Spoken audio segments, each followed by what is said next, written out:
बोले श्याम रामचंद्र भगवान की स्वास्थ्य श्री गणेशाय नमः। श्री सरस्वती नमः। श्री परमात्मने नमः। श्री जानकी वल्लभो विजयते तराम। श्री राम कथा रस रसिक प्रभु शंभुनाथ हनुमान प्रेम सहित आसन धरो। सुनो कथा कर गान श्यावर रामचंद्र भगवान की जय। श्री सीतानाथ समारंभम श्री रामानंदाय मध्यमाम् अस्मदाचार्य पर्यन्तां वन्दे श्री गुरु परंपरां। श्री सद्गुरुदेव भगवान की जय। लोकाभिरामं रणरंगधीरं राजीवनेत्रं रघुवंशनाथं कारुण्यरूपं करुणाकरन्तं श्री रामचंद्रं शरणं प्रपद्ये। कर्पूर गौरं करुणावतारं संसारसारं भुजगेन्द्रहारं सदा वसन्तं हृदयारविन्दे भवं भवानी सहितं नमामि। मनोजवं मारुततुल्यवेगं जितेन्द्रियं बुद्धिमतां वरिष्ठं वातात्मजं वानरयोधमुख्यं श्रीरामचन्द्रं शरणं प्रपद्ये। माता रामो मत्पिता रामचन्द्रः स्वामी रामो मत्सखा रामचन्द्रः सर्वस्वं मे रामचन्द्रो दयालु नान्यं जाने नैव जाने न जाने। बंदो श्री तुलसी के चरण जिनकी न्यो जग काज कल समुद्र बोढ़त लख्यो प्रगट्यो सत जहां। सिय राम मैं सब जग जानी करहूं प्रणाम जोर जुग पानी। सियावर रामचंद्र भगवान की जय। श्री बाल कृष्ण भगवान की जय। श्री उमापति महादेव की जय। पवन सुत हनुमान की जय। पूज्य पाद गोस्वामी तुलसीदास जी महाराज की जय। श्री रामचरितमानस भगवान की जय। ओम नमः पार्वती पतये हर हर महादेव। अनंतानंत कोटि ब्रह्मांड नायक अकारण करुणा वरुणालय परात्पर ब्रह्म भगवान श्री राघवेंद्र सरकार के चरणों में बारंबार वंदन। बोध भावन भगवान शिव माँ भवानी जी एवं श्री हनुमान जी के चरणों में साष्टांग दंडवत। प्रातः स्मरणीय परम पूज्य पाद कल पावना अवतार कवि कुल चूड़ामणि श्री गोस्वामी तुलसीदास जी महाराज के चरणों में दंडवत। एक घड़ी आधी घड़ी और आधी में पुनियाधी। एक घड़ी बराबर 24 मिनट। 24 मिनट का एक घड़ी होता है। गोस्वामी जी ने लिखा कि एक घड़ी आधी घड़ी और आधी में पुनियाद। और तुलसी संगत साधु के अरे कोटि अपराध। जीवन में एक घड़ी नहीं, एक की आधी घड़ी भी मिल जाए या उसकी भी आधी घड़ी मिल जाए। देखिए स्वभावतः व्यवहार, देखिए बुरा ना मानिएगा, भुक्खड़ आदमी को खाने के लिए कहना नहीं पड़ता। भोजन प्रेमी आदमी किसी न्योता में जाए तो जिसने आमंत्रित किया है उससे बाद में मिलेगा, पहले बोलेगा रुको गुलाब जामुन खा लो। ये क्या है? स्वभाव जिस व्यवहार को करने का पड़ जाए जीव उसके लिए समय निकाल ही लेता है। उसी प्रकार जीवन में यदि भजनानंदी होने का स्वभाव बन गया माई बाप, तो कितना भी व्यस्त रहे समय अपने आप निकल ही जाता है। स्वभाव बनना चाहिए। और हम और आप जहां बैठे हैं माई बाप, सौभाग्य मनाइए। क्या सतयुग में, त्रेता में, द्वापर में हमें जन्म नहीं मिला, हमें आपको कलयुग में जन्म मिला। ये सौभाग्य नहीं, ये परम सौभाग्य। जिसको देखिए कलयुग की निंदा किए जा रहा है, बोलता है घोर कलयुग। कहां कलयुग है हो? भजनानंदी के लिए कोई कलयुग नहीं। भजनानंदी के लिए तो सर्वकाल सतयुग सतयुग बना रहता है। जो नित्य भगवान राम के स्मरण में बना है वो त्रेता में जी रहा है। जो नित्य कन्हैया के स्मरण में बना है वो द्वापर में जी रहा है। और जो परम ब्रह्म के चिंतन में है वो सर्वकाल सतयुग में जी रहा है। परम पूज्य प्रातः स्मरणीय गोस्वामी तुलसीदास जी महाराज कहते हैं कि कलयुग समयुग आन नहीं। माई बाप ये मैं नहीं बोल रहा हूं, ये बाबा जी लिखते हैं कि कलयुग समयुग आन नहीं। और जो नर करे विश्वास, गाय राम गुण गण विमल, भवतर विनय प्रयास। कलिकाल की सबसे विशेष नहीं, विशेषतर नहीं, सबसे विशेषतम महिमा आपको सुनाऊं। कलिकाल में जीव केवल भगवत कथा सुनने का स्वभाव बना ले, भगवत कथा गाने का स्वभाव बना ले, अथवा भगवत कथा कहने का स्वभाव बना ले। तीनों में से एक स्वभाव गोस्वामी जी कहते हैं बिना कुछ किए भवसागर पार हो जाए। अब इससे आसान तरीका कहां मिलेगा हो? इससे आसान तरीका कहीं नहीं मिले। इसीलिए कलिकाल में शरीर प्राप्त हुआ है, स्वभाव बनाइए। किसका? सुनने का, गाने का, कहने का। और तीनों में से एक का निर्माण हो जाए, उसके बाद समझने का। केवल सुनने, गाने और कहने से नहीं होगा, समझना पड़ेगा। जीवन में क्षमा करिएगा, बड़ी अटपटी बात कह रहा हूं। लोग कहते हैं मैं इतना पाठ करता हूं कुछ होता नहीं है। कैसे होगा? केवल पाठ किया, समझ में तो आया ही नहीं। पढ़िए और पढ़ने के साथ समझने का प्रयास कीजिए। क्षमा कीजिएगा, मानस की एक चौपाई भी यदि समझ में आ जाए ना और समझ के जीवन में उतर जाए ना, तो मानव जीवन कृतार्थ हो जाएगा। मुझे बात गोस्वामी तुलसीदास जी महाराज ने श्री रामचरितमानस की रचना की। मैं निवेदन करूं आपसे कि ये कोई किताब नहीं है। ये श्री रामचरितमानस जी साक्षात रघुनाथ जी का स्वरूप है।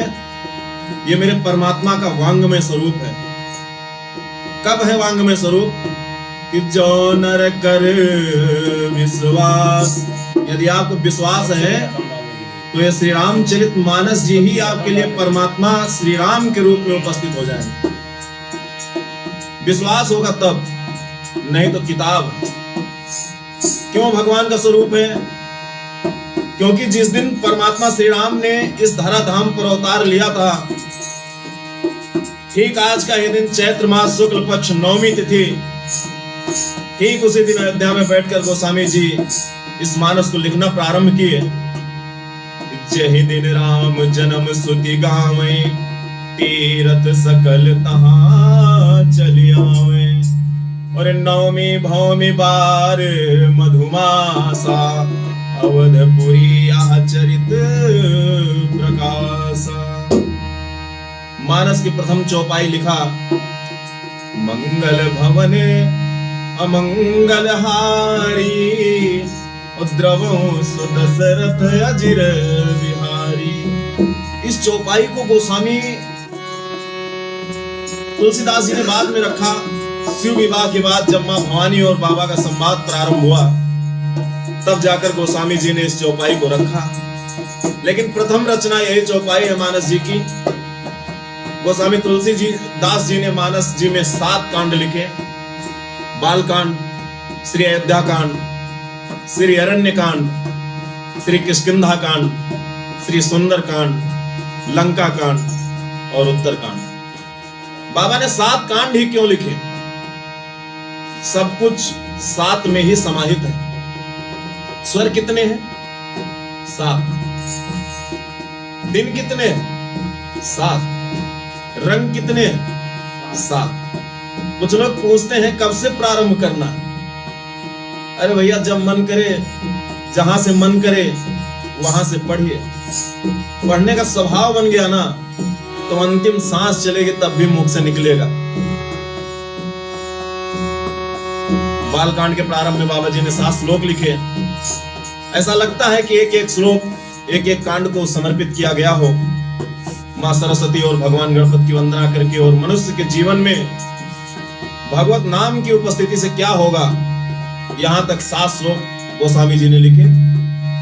7 श्लोकों के बाद पंचदेव उपासना की। मैं निवेदन करूं आप लोगों से, हमारी संस्कृति में कोई भी व्यवहार करने से पूर्व भगवत स्मरण करने का विधान है।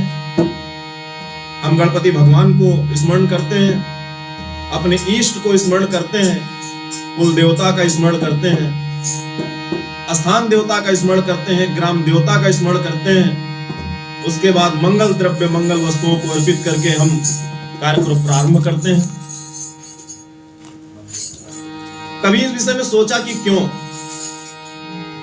जीवन में जब हम भगवत स्मरण करते हैं किसी भी कार्य को करने का, तो इसका अर्थ है कि हम आत्म निवेदन कर रहे हैं कि प्रभु, हम इस कार्य को करने लायक हैं नहीं। हम आपको याद कर रहे हैं, अपनी करुणा, अपनी कृपा की वर्षा बरसाइए और मेरे द्वारा इस कार्य को पूर्ण कराइए। ये इसका अर्थ है। और जिस कार्य को करने से पहले हम भगवान को उस कार्य को समर्पित कर देंगे, तो माई बाप असंभव कार्य भी जीवन में पूर्ण होकर रहेगा, कोई रोकने वाला नहीं है। यदि सच्चे मन से समर्पित किया है, बतिया समझ में आ रही है आपको ना?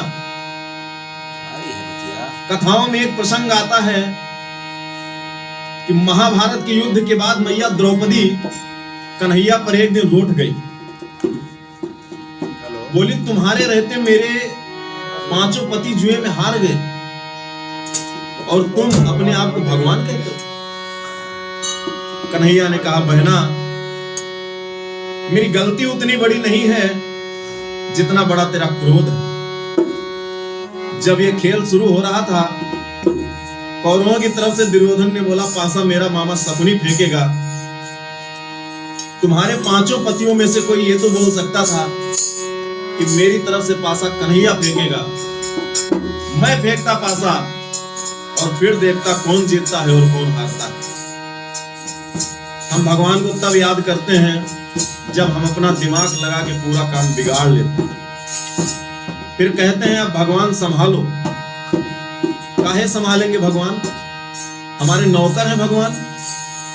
स्वभाव बनाइए, कोई भी कार्य प्रारंभ कीजिए तो समर्पित कर दीजिए। आपन तेज संहारो आप। प्रभु, हम शरणागत हैं, जो करवाना हो कराइए, हम आपके शरण में हैं। ये इसका भाव है। गोस्वामी जी ने श्लोक लिखे, पंचदेव की उपासना में 5 सोरठे लिखे। उसके बाद वंदना क्रम में गुरुदेव भगवान के चरण रज की वंदना की, गुरु चरण रज की वंदना की। गुरु की वंदना का अर्थ है गुरु आज्ञा का पालन करना। गुरु चरण प्रीति का अर्थ है यह नहीं कि गुरु जी आए तो पांव धो के पिया जाए और बात एक भी न मानी जाए। गुरु जी को नहीं मानना है, गुरु जी की मानना है। जब की मानने लगेंगे तो को अपने आप से मानने लगेंगे। श्रेष्ठ को तो मानिए, लेकिन उससे पहले श्रेष्ठ की मानिए। क्षमा कीजिएगा, छोटे छोटे बच्चे आजकल माता पिता से बदजुबानी करने लगे। माई बाप से कहते हैं आपको बोलना ही नहीं आता। लेकिन आप याद रखिएगा, इंसान 2 साल में बोलने लगता है, लेकिन क्या बोलना है, कब बोलना है, कैसे बोलना है, ये सीखने में पूरा जीवन समाप्त हो जाता है। फिर भी इंसान सीख नहीं पाता है। तो श्रेष्ठ को मानने से पहले श्रेष्ठ की मानने का स्वभाव बने। हमारा व्यवहार ही हमें समाज में प्रतिष्ठा दिलाता है। हम जैसा सोचते हैं वैसा हमारा व्यवहार भी हो जाता है। इसीलिए स्वभाव बनाइए, रात में सोते समय धन का चिंतन नहीं, भगवत प्रेम का चिंतन हो। हमारा व्यवहार ऐसा हो माई बाप कि जिस गली से हम गुजर जाएं, लोग प्रेम पूर्वक हमारा नाम लें, हमारे ना रहने के बाद भी लोग हमें याद करें। यही वास्तविक जीवन है। ये होगा कैसे? ये त्याग से होगा। जो महापुरुष सर्वस्व त्याग करके लंगोटी पहनकर तपस्या में बैठ गए, घर घर में उस महापुरुष की छवि की पूजा होती है। क्यों? क्योंकि ये त्याग प्रधान देश है। हमारा जीवन सहज हो और सरल हो, ऐसा स्वभाव बने माई बाप। कई लोग भजन गाते हैं, मजीरा लेके ढोल पीटने को हम आप भजन कहते हैं। ये भजन नहीं। तो भजन है क्या? आइए, भजन क्या है बता। टाइम पे कर देना। साहब ने बोला कि मैं आऊंगा, अगर लेट हो जाएगा तो मेरा ज़्यादा इंतजार नहीं करना, भगवान वो नहीं करना, निराश। ठीक। भजन क्या है कि कहीं देख दुखिया गर तेरा दुखी मन है,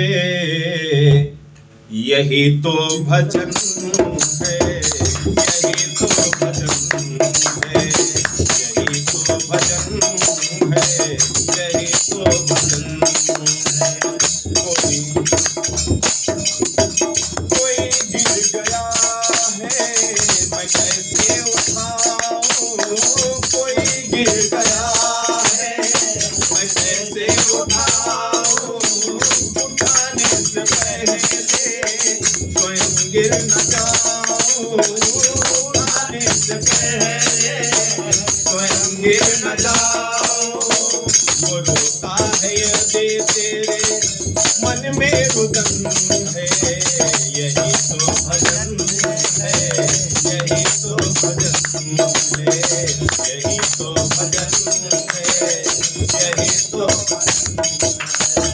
कहीं एक अंधे को रास्ता दिखाया, कहीं एक अंधे को रास्ता दिखाया, प्यासे को बिठा करके पानी पिलाया, प्यासे को बिठा करके।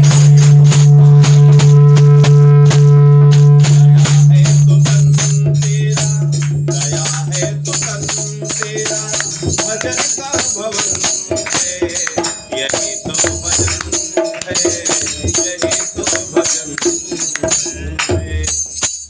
लोग हजारों आदमी का भंडारा कराते हैं,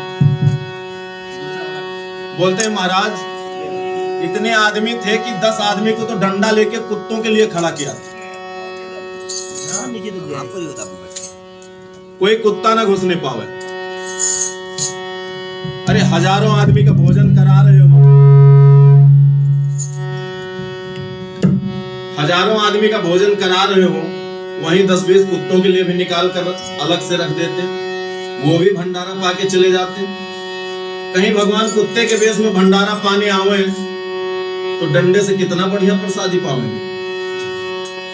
दया है तो तन तेरा, भजन का भवन है, यही तो भजन है, यही तो भजन है। जीवन में अगर दया भाव सीखना है तो मेरी जानकी मैया का जीवन देखिए। जयंत ने पांव में चोंच मार के ऐसा अपराध किया था कि उसका प्राण ले लिया जाए। भगवान ने ब्रह्मास्त्र भी छोड़ दिया। जयंत तीनों लोक भागता रहा। नारद जी बोले कहीं भी भागोगे बचोगे नहीं जयंत, लौटो वहीं पर। प्रभु दया सागर हैं, भगवान क्षमा नहीं करने वाले थे। वो तो मेरी जानकी मैया ने कहा कि भगवान क्षमा करे इसको, शरणागत काग पड़ा चरणों में। और मेरी माँ अपना दुख भूल गए, इसका सिर पुष्प चढ़ा चरणों में। माँ ममता से परिपूर्ण है। माँ ने कहा प्रभु कितना भी बड़ा अपराध किया है, मैं माँ हूं, मैं जगत जननी हूं। माँ के आगे इसकी संतान को भला कोई कैसे मार सकता है। मैं कहती हूं आप क्षमा करिए इसको। भगवान शंकर कहते हैं कि जयंत ने जैसा अपराध किया है इसका वध करना उचित है। लेकिन जब मेरी जानकी मैया ने कहा तो भगवान ने क्षमा कर दिया। और आप दर्शन करिए इस घटना के बाद, जब शूर्पनखा का नाक कान काटा गया तो शूर्पनखा किसके पास गई? बोलिए किसके पास गई? खरदूषण के पास गई। खरदूषण विशाल आसुरी सेना लेकर राम जी से लड़ने आया। राम जी लड़ाई बाद में किए। लक्ष्मण जी से बोले सीता जी को लेकर पहले गुफा में जाओ। क्यों? राम जी को भय था कि खरदूषण मेरी सीता जी को या लक्ष्मण जी को मार देंगे क्या? नहीं, राम जी जानते हैं ये ममतामयी हैं, आज भी ये खरदूषण को बचा लेंगी। इसीलिए भगवान ने मां को भेजा, इनको लेकर जाओ यहां से, ये रहेंगी तो मारने नहीं देंगे। इतना ही नहीं, भगवान सीता जी को लंका जाने नहीं दिए। मैया को भगवान अग्नि में बिठा दिए। मां की छाया रावण लेके गया। क्यों? जानते हैं कि ममतामयी सीता जी अगर लंका चली गई तो रावण को भी मारने नहीं देंगे। कहेंगे प्रभु मेरी संतान है, क्षमा कर दीजिए। ये मां की ममता है। जीवन में दया भाव लाइए किसके प्रति? जिसका कोई नहीं, जीव जंतु पशु पक्षी। भगवान किस रूप में प्राप्त हो जाए माई बाप हम आप नहीं जानते हैं। दया भाव रहेगा तो भगवान को हमको नहीं ढूंढना पड़ेगा। भगवान एक दिन हमको ढूंढते ढूंढते अवश्य प्राप्त होंगे, इसमें कोई संशय नहीं। ये सरसता का परिणाम है। गोस्वामी जी गुरु चरण रज का स्मरण किए। सुरुचि सुबास सरस अनुराग से मन परिपूर्ण हुआ, इसका परिणाम दर्शन करिए। संतों की वंदना के बाद गोस्वामी जी ने दुष्टों की भी वंदना की। उनको भी कहते हैं श्री राम मैं सब जग जानी, करहु प्रणाम जोर जुग पानी। प्रभु के प्राकट्य का